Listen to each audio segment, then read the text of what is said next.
आत्ताच एक सगळ्यात महत्त्वाची बातमी समोर येते। अमित ठाकरे राज्यपाल नियुक्त आमदार होणार का असा प्रश्न उपस्थित केला जातोय। भाजपच्या कोट्यातून अमित ठाकरे आमदार होणार असल्याची चर्चा रंगतीये। अमित ठाकरे आमदार झाल्यास भाजप मनसेची युती जी आहे ती शक्य होऊ शकते का असं बोललं जातंय। महापालिका निवडणुकीमध्ये अत्यंत महत्त्वाच्या त्या दृष्टीने घडामोडी घडताना पाहतोय। आपल्या प्रतिनिधी वैदेही काडेकर आपल्या सोबत जोडले गेले आहेत। वैदेही, अत्यंत मोठा एक प्रश्न उपस्थित केला जातोय की अमित ठाकरे हे आता भाजपच्या गोटातून आमदार होऊ शकतात, काय सविस्तर अपडेट आहे?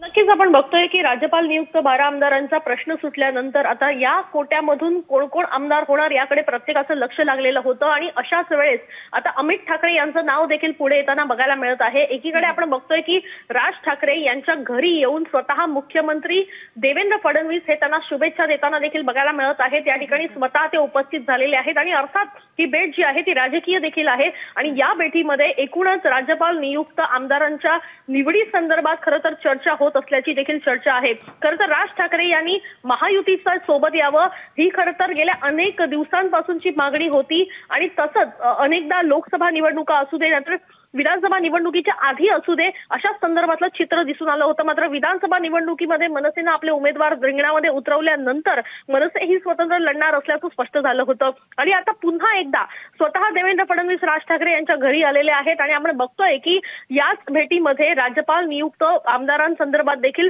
चर्चा होत असल्याची बघायला मिळत आहे। अमित ठाकरे यांचं नाव सध्या पुढे येताना बघायला मिळत आहे आणि अमित ठाकरे हे राज्यपाल नियुक्त आमदारांच्या कोट्यातून आता विधान भवनात जाणार असल्याची माहिती देखील मिळत आहे आणि एकूणच या सगळ्या संदर्भात सध्या चर्चा सुरू असल्याची देखील माहिती सूत्रांकडून मिळते। वैदेही, अत्यंत महत्त्वाचे मुद्दे आपण या ठिकाणी सांगितलेत की नेमकं या भेटीमध्ये एक महत्त्वाचा मुद्दा आहे तो म्हणजे राज्यपाल नियुक्त आमदारांचा। खरं तर पाहिलं आपण तर अजित पवारांच्या पत्नी असो त्यांच्या संदर्भात मुद्दा असो किंवा मुंडेंसंदर्भात मुद्दा असो हे पुन्हा एकदा हे नव्यानं घडतंय असं नाहीये। मात्र राज ठाकरे कितपत तयार होऊ शकता या तडजोडीसाठी किंवा या ऑफरसाठी जी अमित ठाकरेंसाठी आली आहे। अमित ठाकरेंचा जो पराभव झाला होता त्यावरून राज ठाकरेंवरती टिप्पणी केली गेली होती आणि त्यानंतर आपण पाहतो ही ऑफर घेऊन जर भाजप जात आहे तर राज ठाकरे किती यासाठी अनुकूल असू शकतात?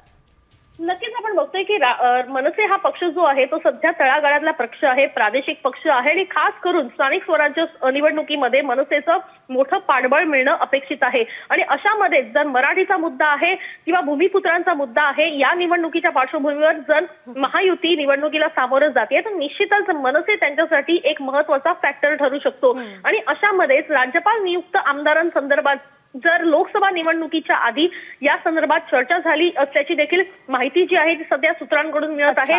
जेव्हा अमित शहा आणि मोदी जेव्हा मुंबईमध्ये आले होते त्यांनी सभा घेतली होती त्याच दरम्यान या सगळ्या संदर्भात बातचीत झाली असल्याची देखील माहिती सूत्रांकडून मिळत आहे। मात्र आता जर त्यावेळेस जी बातचीत झाली होती ती आता पूर्णत्वाकडे नेण्याची वेळ आली असल्याचं देखील दिसून येत आहे आणि अशाच वेळेस अमित ठाकरे यांचं नाव सध्या पुढे येताना बघायला मिळत आहे। अमित ठाकरे हे महत्त्वाचा दुवा असू शकतात महायुतीमध्ये मनसेच्या पदार्पणासाठी आणि अशातच अमित ठाकरे जर राज्यपाल नियुक्त कोट्यामधून जर आमदार झाले तर निश्चितच मनसेचा मोठा उपयोग हा स्थानिक स्वराज्य निवडणुकांमध्ये भाजपला घेता येईल कारण ग्राउंड लेवलचा पक्ष असल्यामुळं भूमिपुत्रांचा प्रश्न असू दे तर मराठीचा प्रश्न असू दे या सगळ्या प्रश्नांना एकत्रित करून महायुती जी आहे ती स्थानिक स्वराज्य निवडणुकीला सामोरं जाऊ शकते आणि अनेक महत्त्वाच्या शहरांमध्ये मनसेचा उपयोग हा महायुतीला होऊ शकतो असंच कॅल्क्युलेशन सध्या करण्यात आलं असल्याची देखील माहिती मिळत आहे आणि या संदर्भात चर्चा याच्या बैठकीमध्ये देखील होत असल्याची माहिती मिळते।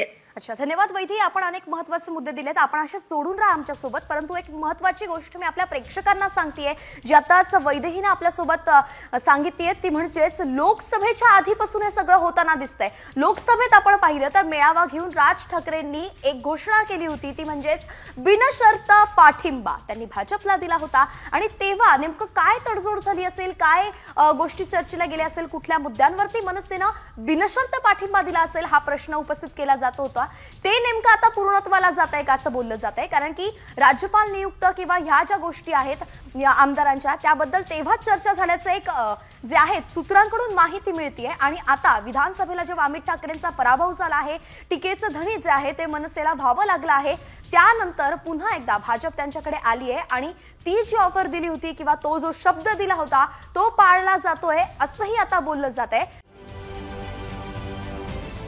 महाराष्ट्रातील सर्व बातम्यांचे विश्वासार्ह व्यासपीठ सकाळच्या सर्व सोशल मीडिया प्लॅटफॉर्मला लाईक, फॉलो आणि सबस्क्राईब करा. तसंच सर्व नोटिफिकेशनसाठी बेल आयकॉन प्रेस करायला विसरू नका.